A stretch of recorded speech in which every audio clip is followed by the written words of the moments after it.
Hello everyone, welcome to ACE Online and welcome to daily current affairs session. So we will see the current affairs of today. A few articles I have collected from the past week as well because we have very less articles for today. That's why we have taken few articles like UGC-NET and then Nalanda University, MSP as well, right? So rest of the things today's. Anyway, you have to learn everything. Let's see from which subjects these articles are from. UGC-NET exam. So this is part of social issues, education. You know that exam was cancelled just immediately after the next day they have cancelled the exam. So there's a lot of protests and all is going on. So let's see about that exam. There is a chance about UGC-NET. They may ask any of the question from it, right? Next one, minimum support price. So this is part of agriculture. Last week the cabinet has announced the MSP policy for different Kharif season. We will see from very basic what actually is a MSP, who decides it. So all those things we will see. Nalanda University from culture or history you can say.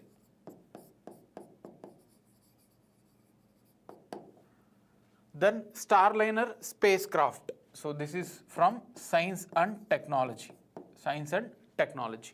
Then Mainland serow, so it is a goat species, a type of goat species, but is listed as a vulnerable in IUCN. So this is part of species under environment section, right? Then migration and development brief 2024 World Bank report, and the data related to it is a very important for us, right? So this is international relations. Then space MAITRI mission between India and Australia. So again this is part of science and technology. So these are all the articles that we are going to discuss, and then we will see some factual pointers. After that we will solve the MCQs, okay? Yeah, so let's start with the first article, that is UGC-NET exam, right? So you might be aware that this University Grants Commission conducts the National Eligibility Test. And it has conducted. It was conducted immediately next day. The Ministry of Education has cancelled the exam. It cited the reason that they have got the information from cybercrime threat analysis unit that the paper was leaked. Few people have leaked the paper. That's why the exam was being cancelled. So this is the information given by the Ministry of Education, that they got some information, right? So this is not very concern for us. Of course, they will conduct the re-exam, and then the political issues and all we are not going to discuss. The thing is, what is this exam, for what purposes? All these things are important for us, right? Very good evening. Welcome to the session, Malini and Srinath. So let's see about this UGC-NET exam. The NET is National Eligibility Test. So for what purpose this exam is conducted? This exam is conducted twice a year, that is in June and December every year. There will be 2 times the same exam, right? So this is conducted for eligibility for the assistant professors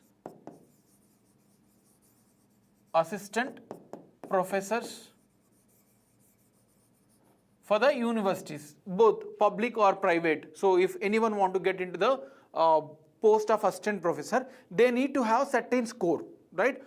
That score will be decided every year based on the number of candidates apply and the whatever those conditions, right? So this is for the purpose of, we need to have a basic score to get entry into the assistant professor in government universities or in the private universities as well. Also, JRF, Junior Research Fellowship. This score, whatever, like how the GATE exam is there to enter into the engineering services like MTech and all. So the same way, JRF, Junior Research Fellowship in the arts background, in different arts and science subjects. So this score is also relevant. So JRFs are the ones who conducts the research, who involves in the research and develop something new. They are not the teachers or professors, they are the research scholars who will find out something like PhD, right? So PhD is a full-time research, but Junior Research Fellowship is part-time. It can be a partial research as well, right? So for these 2 purposes, this exam is conducted. You need to have a basic score to get into this, any of this assistant professor or JRF position, right? And this national testing agency is the organization which conducts this exam. Since 2018, NTA is conducting, the National Testing Agency is conducting the examination. Before NTA, CBSE was conducting the same exam, this UGC-NET, Central Board for Secondary Education, right? A very, very important fact that you need to understand. Currently, it is NTA, but earlier it was conducted by CBSE, right? Yeah. So we have discussed already this, the most teaching as well as the junior research fellowship positions, this exam is conducted. Fine. So this is the basic minimum for both public as well as private university. So if you are appointing for any post in the assistant professor for any of the colleges, they will ask you what is your score in the UGC-NET. So based on that only, you will be eligible to get into these positions, right? So it is being started in India. This UGC-NET exam has started in India in 1984. The year is also important, right? So it can also, the score can also be helpful in entering into the PhD or MPhil, right, in social sciences and humanities, not for engineering. So PhD engineering, the university itself is conduct. So for example, if you want to enter into the IISc, so they themselves keep some test, right? Apart from gate score, they will also conduct the test. They're for their own university. But here, it is a common for humanities and social sciences to enter into the PhD through UGC-NET exam, right? So this is also important point. Fine. Earlier, so before this UGC-NET, even for the humanities and social sciences, the individual universities were conducting the same way as for the GATE, but currently it is being taken all towards the UGC-NET, right? So that is one more important fact. Yes, for PhD programs are also the score is being asked, right? Total 83 subjects are offered under the UGC-NET. It covers everything except engineering and other, mathematics and all. So anthropology, music, philosophy, geography, sociology, all those subjects are conducted under this UGC-NET, right? So there is no age limit for this exam. So any person can write. So there is no age limit mentioned. But for junior research fellowship, they have mentioned that at least they should not cross 30 years. So 30 years is the age limit, so that the young researchers can participate in the research and development in India. For other like assistant professor, there is no age limit. Very basic article, but yes, there is a chance that they may ask you in this exam, who conducted this, what is the history of it, because it was there in news, right? Any doubt in this very simple article?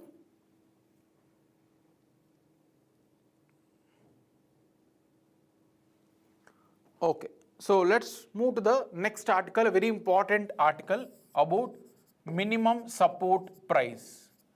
This is important for us. The context is, the last week the cabinet has approved the minimum support price for the various Kharif crops. So we have three crop seasons, right? Three crop seasons we have. Kharif from June to September. June to September.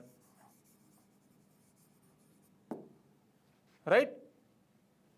Next we have Rabi season. So this start from September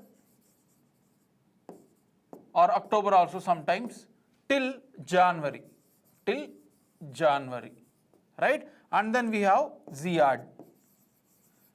We have the third season after January, from February till April. We have a short cropping season, like mostly watermelon or vegetables, all those things are grown in this season. Rice is grown mainly in the Kharif season and wheat is mainly grown in the Rabi season. So every season before this, before June and before September, cabinet will give certain minimum support price. So how it works and why this is required? So these are the farmers, right? And then we are all the consumers, and then there are dealers, intermediaries, right? There are dealers or intermediaries. Now, either farmers can directly sell to the consumers, but it is difficult for them because they cannot carry all this transportation and all. So that's why they usually sell it to the dealers, and then dealers will do the business by selling it to the consumers, right?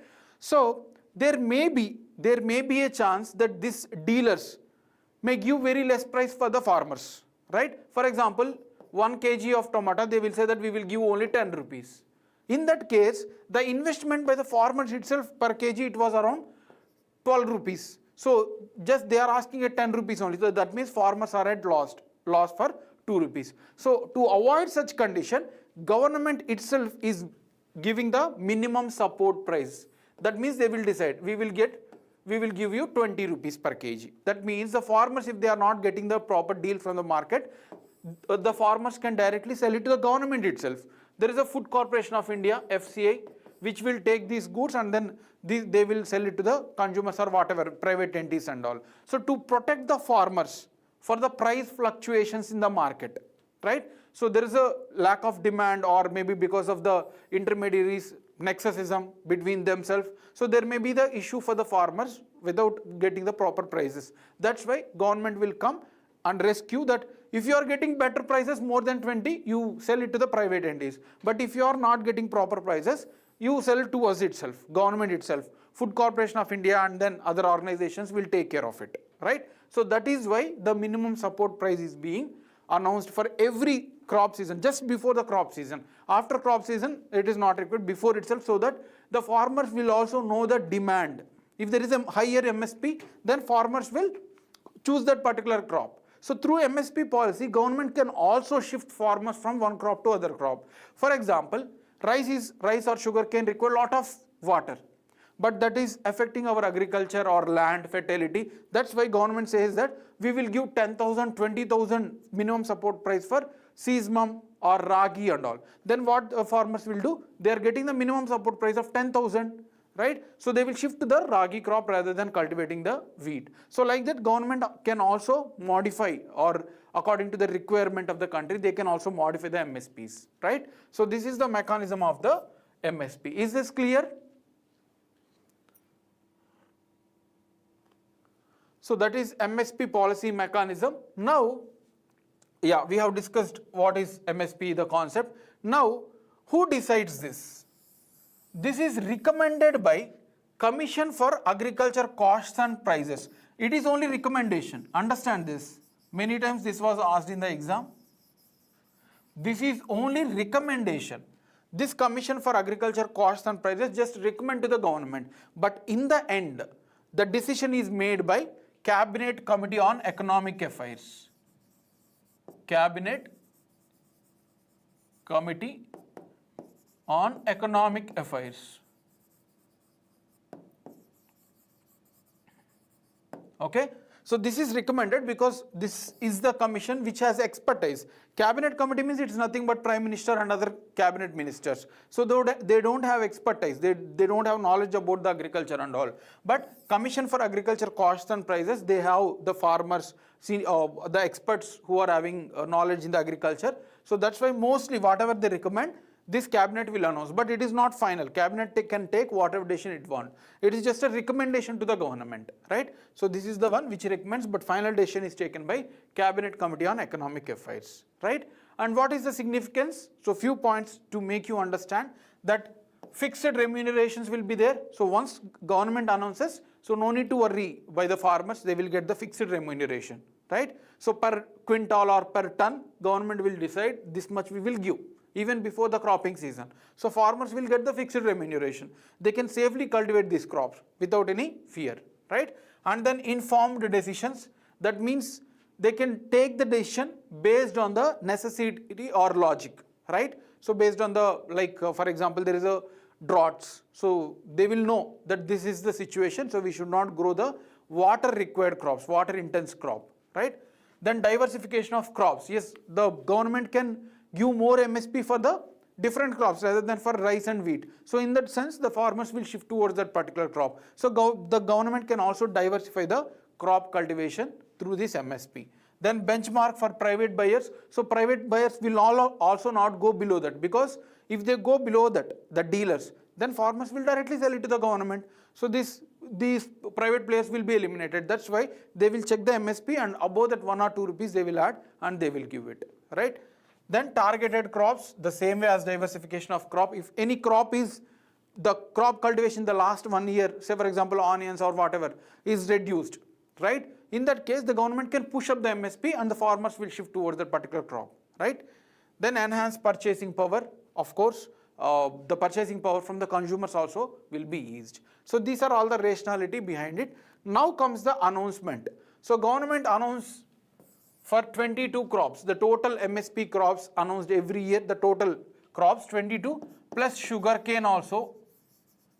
Sugarcane is also given. So this is not MSP actually, this is a price support mechanism, where is other one. But anyway, if they give you 22 or 23, you can take it as a correct only. If the 22 is mentioned, correct. Even if they mention it as 23, that is also correct, right? So 22 plus sugarcane is also being given with the remunerative price. Fine.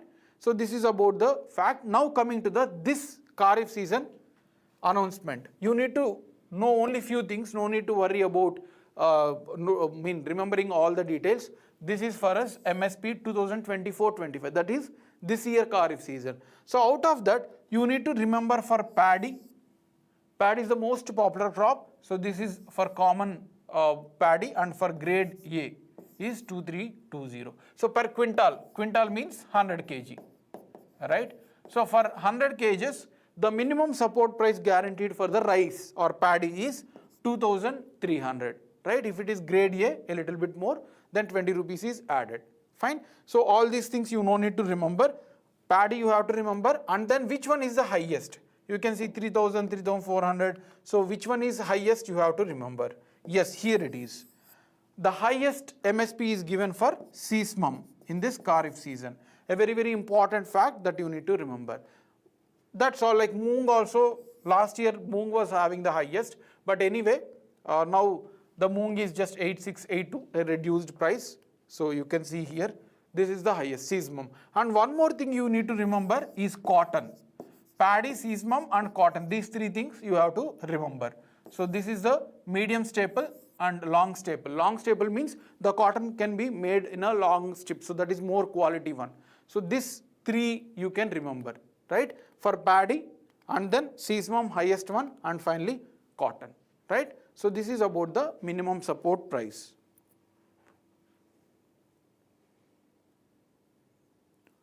Other facts and all not relevant for us, nobody can remember, even if they, some examiners may grill, right? But even though it is not very much required, nobody can remember. So these facts you can remember. Fine. Next one, Nalanda University. Nalanda University. You might have followed in the social media or newspaper that recently our Prime Minister Narendra Modi ji has inaugurated the Nalanda University in Rajgir. So in which city of Bihar it is located? That is also important because it has a history. Rajgir, one of the places known for the Buddhism, right? So Rajgir near Patna, as well as the what you call Bihar also. Fine. So this is located in Rajgir near the Patna. Fine. So this is fact. Now let's know about the history of Nalanda University. So this is having the huge history. No other university in the world. We are having a lot of popular universities now, right? In India, you can take SV University or whatever, like Osmania University in Hyderabad, JNU, Jawaharlal Nehru University, Delhi University. So we have all the things for education, different subjects are taught, and then hostel facilities are also given. Such type of university, would you believe that it was exist even in the 5th century? Way back, right? 400, 500 years of AD. Right? So in the times itself, we are having the university with proper hostel facilities, giving lot of subjects. It is not just about the Buddhism. They have given for philosophy, social elements, physics, chemistry, all those things were taught there. Right? So this was such a huge history for us, and many of the scholars have studied here. Many of the popular scholars have studied here. Fine? Now, this was established by Kumaragupta. This university was established by Kumaragupta, a very, very important fact that is need to be remembered.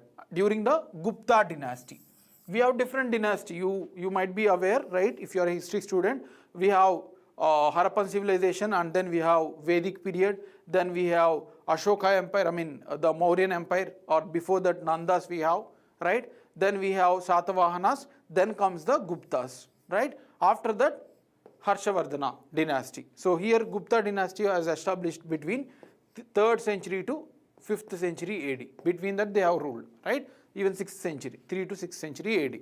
Fine. During that time, this university was established by Kumara Gupta, a very important one.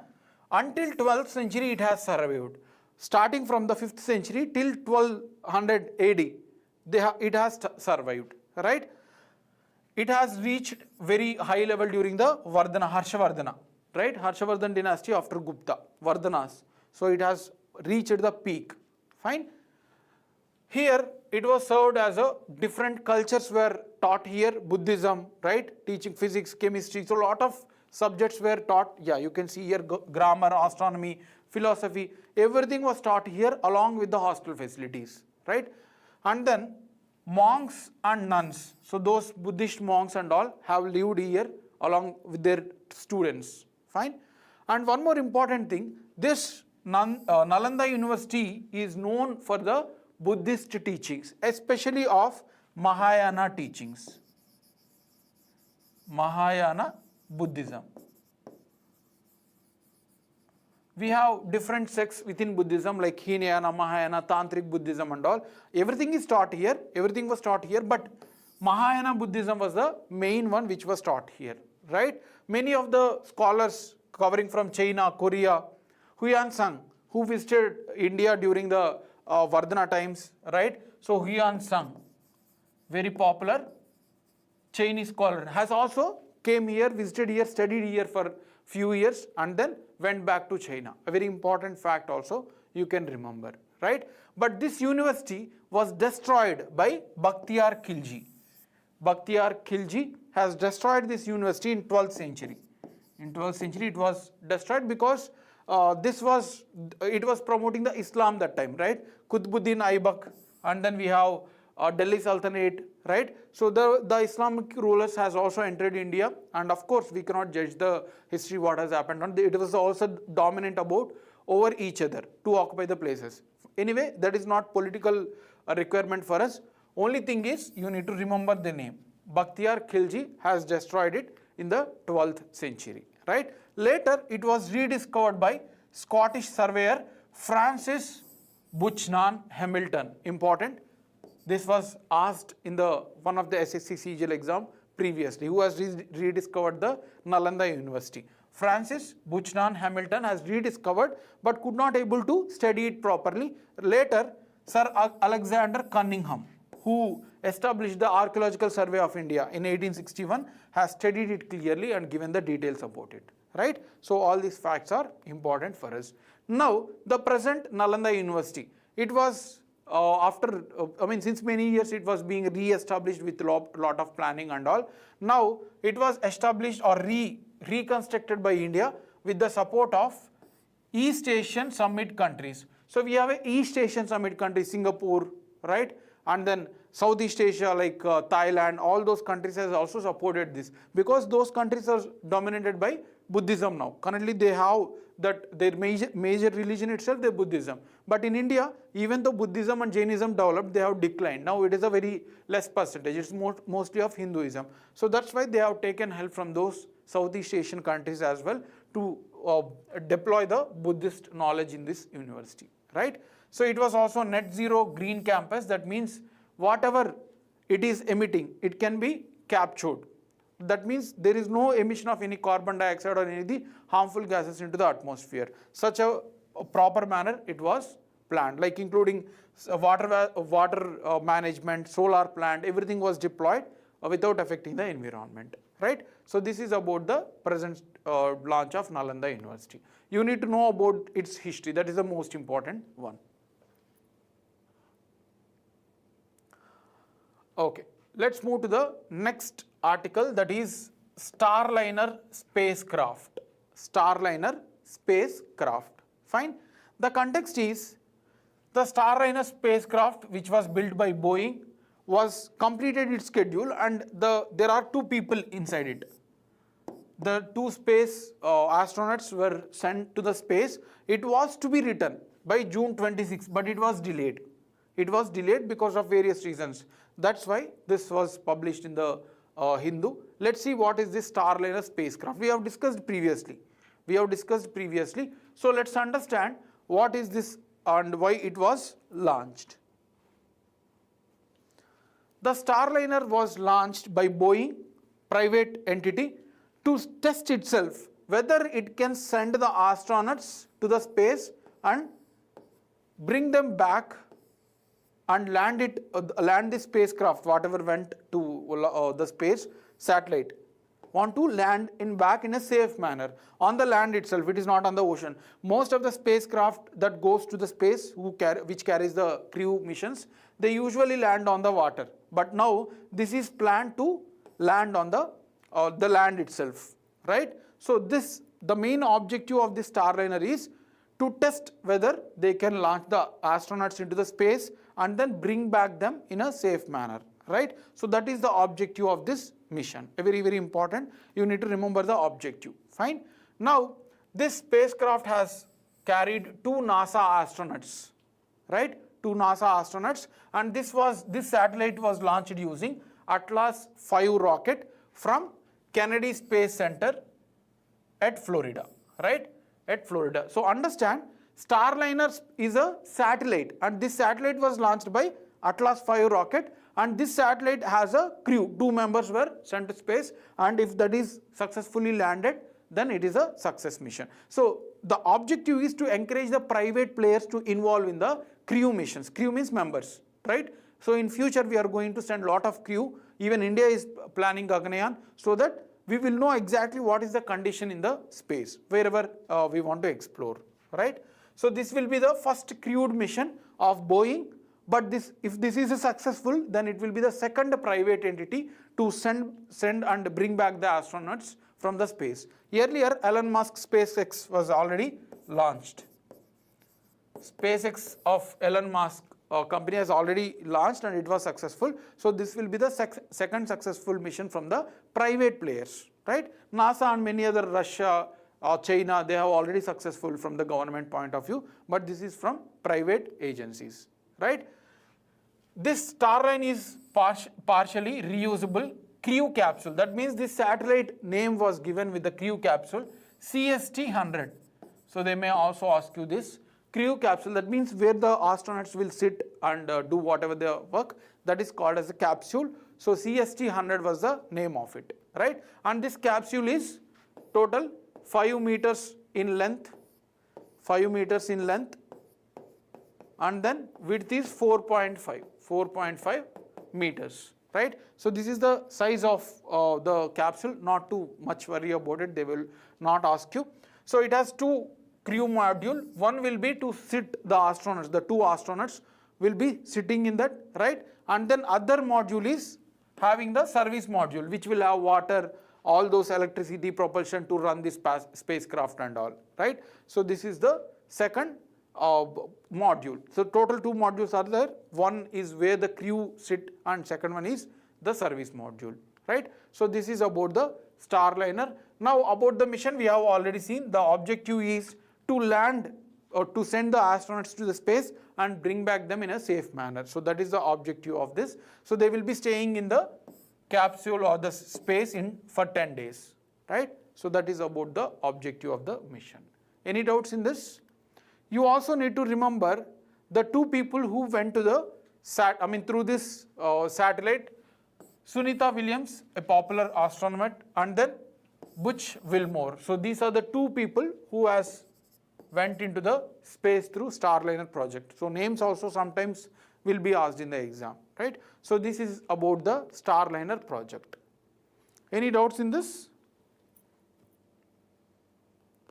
Highly factual. You need to know about the purpose, why it was launched and who launched it, right? What is the significance and the facts related to it, when it was launched and who were the astronauts, all those things you need to remember. Next one, Mainland serow. It is a species, it is a goat species, family of goat species, right? Recently, this is an antelope-like mammal. Antelope means, deer. Like it was recorded at the lowest possible elevations.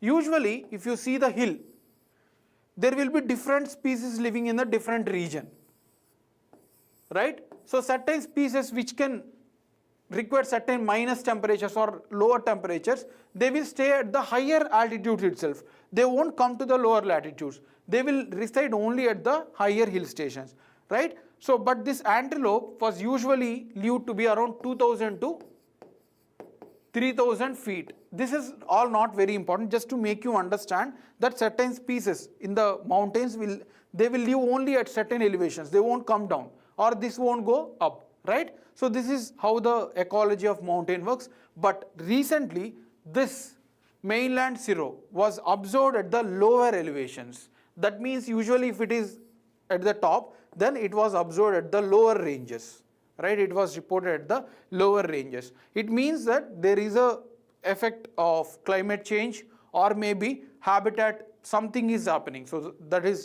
was there in news. But anyway, the study was yet to be conducted clearly, what is the reason and all. But for us, we need to know what actually is a mainland serow, where it is located, what is natural habitat, what is the IUCN status of it. All these things we need to know, right? And the observation was made from the Raimona National Park, a very, very important one to remember, Raimona National Park in Assam. So this was observed in the, few days back in the Raimona National Park in Assam at the lower levels, right?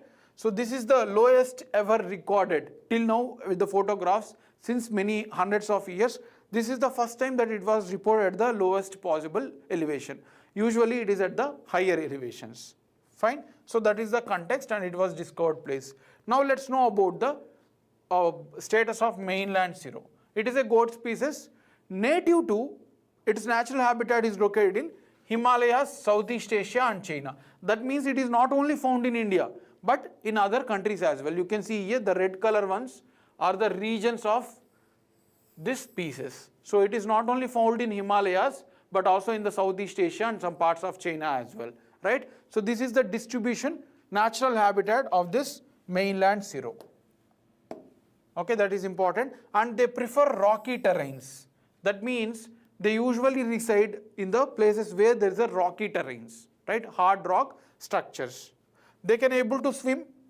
This will also be asked, because I can recollect one question they have asked about incubation period of elephant in UPSC engineering services, ESC, some general studies, environment related thing. So there is a possible, you need to remember that it can able to swim as well, and in IUCN it is listed as vulnerable. So starting from the near threatened, and then we have what you call vulnerable, endangered, critically endangered. We have a different status we have discussed many times. This is protected under vulnerable status, a very important fact. Fine. So few facts, but yes, they are important for us. Any doubts in this? Very good evening, Keshav. Welcome to the session. Next article, Migration and Development Brief, a very factual again. This report was recently released by World Bank. Migration and Development Brief report was released by World Bank. So you need to remember who releases this report, Migration and Development Brief, that is World Bank, right? And also data related to it. It has given certain data. According to the according to the report, remittances has reached, the total remittances, low and middle income countries remittances has reached $656 billion. Remittances means the money that has been sent back to the country. Say for example, this is India, this is USA. Many of our students or many of our people works here in the US, and they send back the money to their families. So those money received from the other countries to the home country, those money are called as remittances, right? So these are the money sent by our own Indians or others towards our country. So that is called as remittances. Now the total remittances received by the developing countries from the developed countries was around $656 billion. This is what the report said. Now what are the top 5 recipient countries? That means out of many countries, which country is receiving the more money from other countries? That is very, very important. So fortunately that is India. This is very good sign. We need to get lot of remittances, lot of money from other countries so that our country will get more money and then they can invest in any of the business. So India is the topmost country, a very, very important fact, right? So India is the topmost country with 120 billion remittances has been received, $120 billion has been received, followed by Mexico and China. So top three you can remember, that will be sufficient. India at the top, then followed by Mexico and then China. Fine. Top destination countries. Destination countries means where the people are going. I mean from to which places the people are going. Obviously US is the most developed country and many of the people wishes to go to US. So according to this report, the most popular destination for the people from developing country is US, followed by Germany and then Saudi Arabia, right? So these are the three countries where the people are preferring to go and work there, right? So these are the top three countries. Now largest origin countries, that means from where the people are going. From where the people are going, from which country the main people are going. That is obviously India, we are having the highest population. India with more than 80 million people are shifting towards other countries, right? Followed by Ukraine and China, okay? So we have seen three categories here. One is the countries which are receiving more remittances, the countries which are most preferred to go, and then the countries which from where people are moving from those countries to other countries, right? So these three categories you need to remember. And finally, largest migration corridor is between Mexico and USA. So most of the people movements can be seen from Mexico to USA, land boundary, right? So all these facts are important for us. Any doubts in this definition or any rankings? UAE has lagged behind because of various reasons, right? UAE remittances has reduced. Now, China, India, so this all has replaced it. Last year, yes, UAE was there in 2022 report, but in 2023 report, the current report, we are not having UAE here, right? So these are the ones which you need to remember as well. See, observe here, Ukraine was also earlier Ukraine was not there, not even top 10, but now people are not residing in Ukraine. They are preferring to settle in other countries because there is a war going on between Russia and Ukraine. That is the reason why Ukraine has occupied after India. India, obviously, we have a lot of population. That's why more the rank one has been occupied, right? Last article for today, that is Space MAITRI mission. Space MAITRI mission. NSIL, New Space India Limited, that is a space company, and then Space Machines, Australia. This is a company in Australia. They have signed an agreement to launch the Optimus spacecraft. So this Optimus spacecraft is of Australia. This spacecraft belongs to the Australia and this is going to be launched by India. Going to be launched by India. Okay.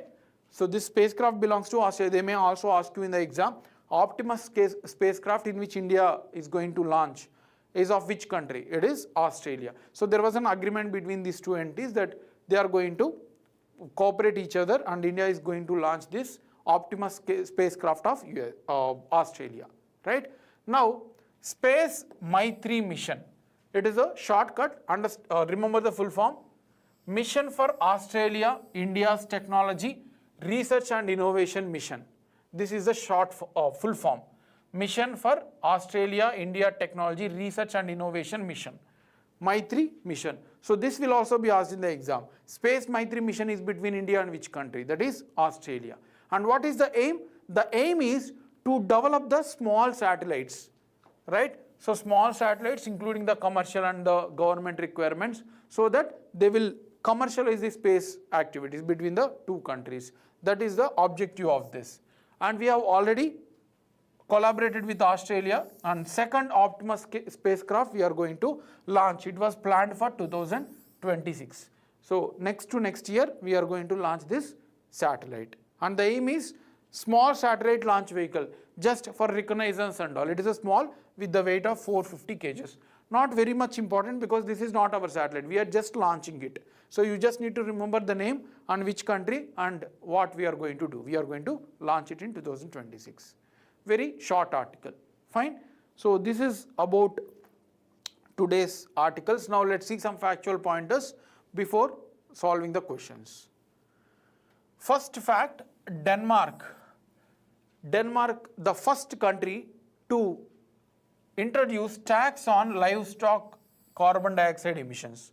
You all know that livestock rearing, the buffaloes or cow, whatever may be, livestock, there is lot of emissions from these activities. It can be methane, it can be carbon dioxide, there is a lot of other gases also emitted in this process.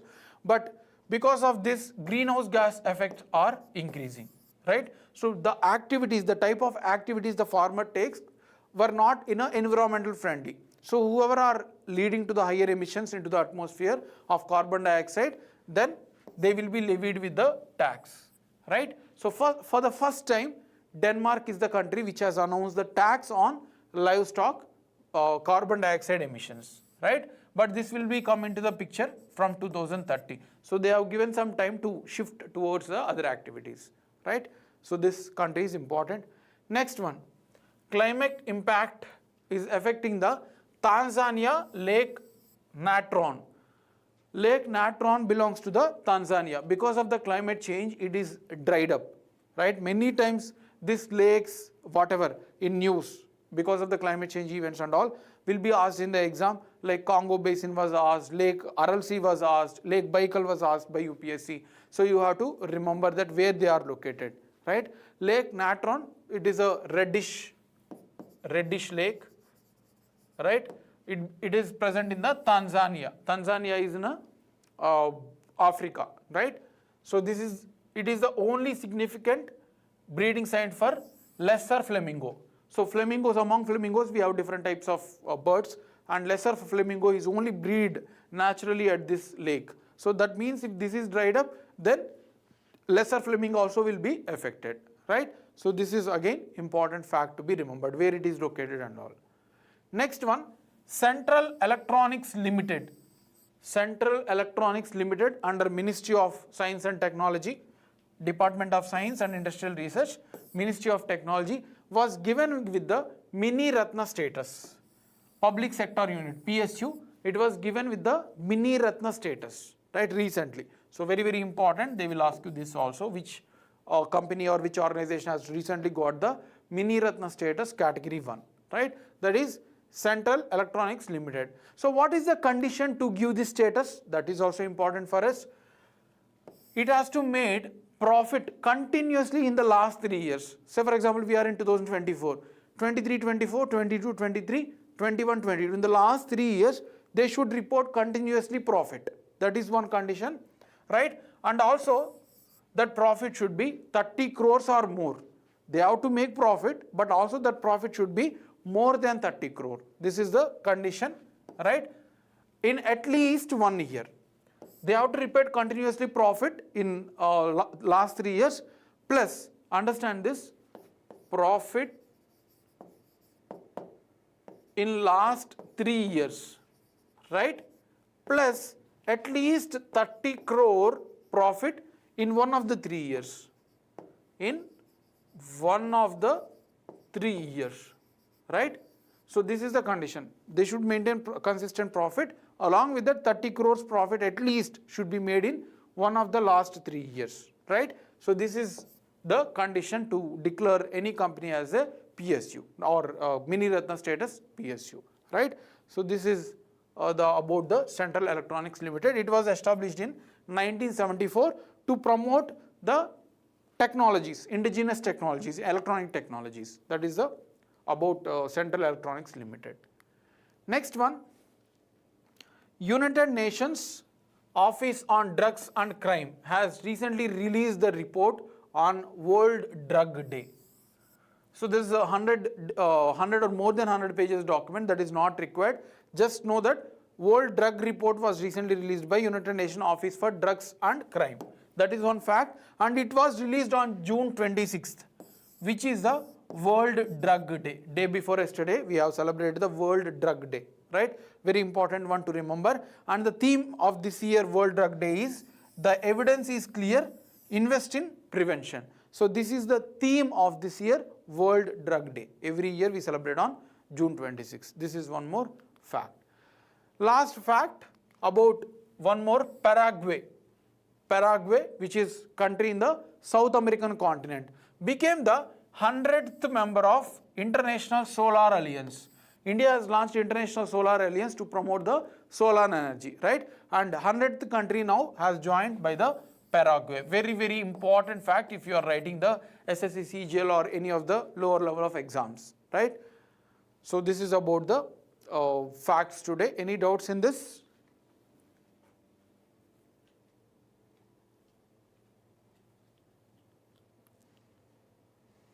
Okay, let's move to the practice questions. First question. Raimona National Park is located in?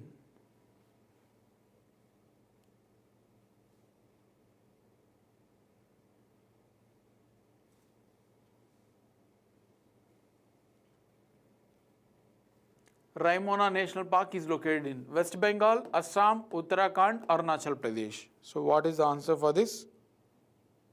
We have seen, right? So here is what we got, the serow species recently found. That is very direct answer, Assam. Mainland serow was recently found here. We have just discussed. Yes, correct. Srinath, Ranjan, both of you are correct. So easy question. Next one, yes, Malini, you are correct. Next question, what is the primary purpose of Junior Research Fellowship awarded through UGC-NET?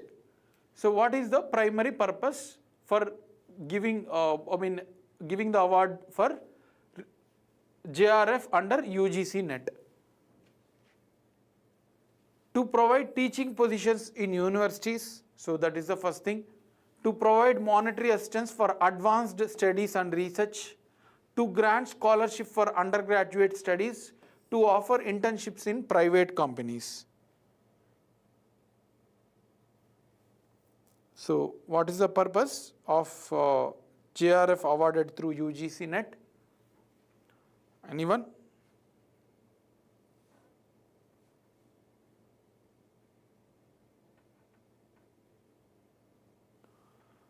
To provide teaching positions in universities? No. JRF is not given for the teaching positions. It was specifically to promote the research and development in the higher studies. So B is the answer. Yes, Ranjan, you are correct. Malini, teaching position is for assistant professors. For JRF, it is only to give monetary support for the research and development. A very, again, important fact. This is not related to the undergraduation or private companies. Next question, a very, very important, and this was taken from the first two statements was taken from, these two were taken from the previous question of UPSC CAPF. Third statements I have added. So let's see who will answer this question. First one, about MSP they are asking. The MSP is announced by Government of India for 22 crops before the sowing seasons. This is the first statement. Okay. Correct, Srinath, you have answered a B, correct, fine. The MSP is determined based on the recommendation of Commission for Agriculture Costs and Prices. So this is the second statement. For the Kharif season 2024-25, that means this Kharif season, soya bean was given with the highest MSP.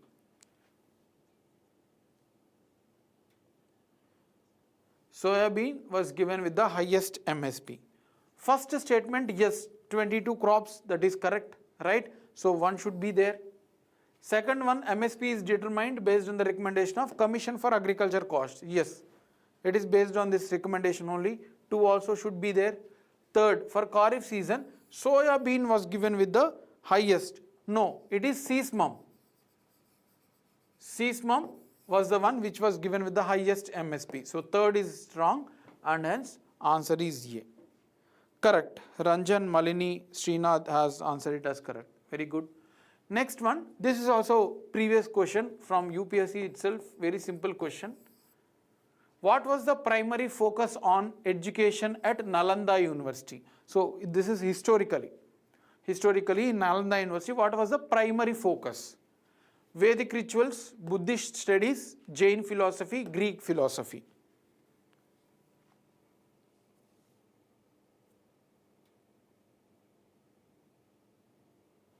Again, very direct question. So answer is Buddhist studies. So we have seen the Mahayana Buddhism mainly focused, right? Not Jain or Greek or Vedic rituals. They are Jain philosophy were very minor, very minor studies, but prominently it is of Buddhist studies. Correct. Yes, Malini, you are correct. Answer is B. Ranjan as well as Srinath. Very good. Next one. Recently, which of the following private firms has launched its first crewed mission with the name Starliner spacecraft?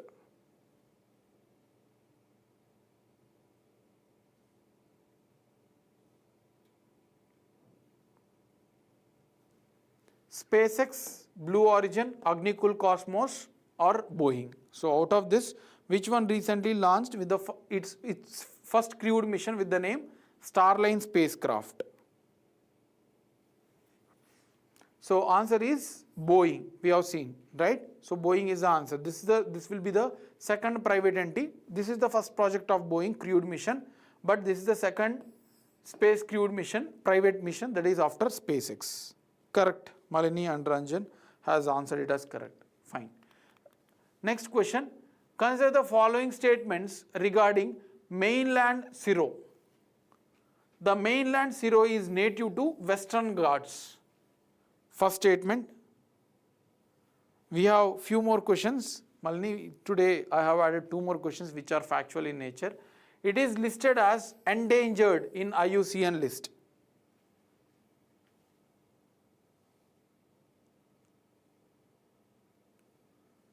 So what is the correct answer for this? First one, the mainland serow is native to Western Ghats, they are saying. So we have seen this is wrong. That is of Himalayas, right? So first statement is wrong. Second statement, it is listed as endangered in IUCN. Wrong. It is listed as vulnerable. We have seen this also, listed as vulnerable. So second statement is also wrong. So hence answer is D. Correct. Malini, Ranjan, Srinath have answered this as correct. Last question for today. Which of the following countries has decided to introduce a tax on livestock carbon dioxide emissions from 2030, making it the first country in the world to do so? So which has become the first country in the world to levy the livestock or carbon dioxide tax? Tanzania, Denmark, Paraguay, Australia.